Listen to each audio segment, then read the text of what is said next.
Okay. Wow.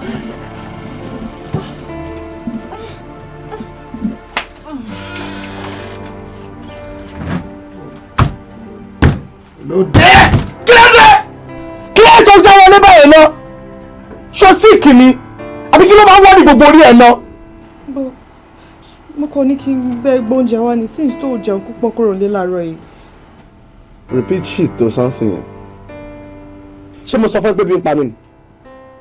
Have I ever told you that I'm hungry? Do you have to barge into my office like that? Ṣé tí má ní business partner mi báyìí bó ṣe máa interrupt mi nìyẹn? Kọ́ máa ṣe bí ẹni tí ó lọ sí school. Wọ́n á dẹ̀ sọ pé èèyàn wà aggressive. See your reception.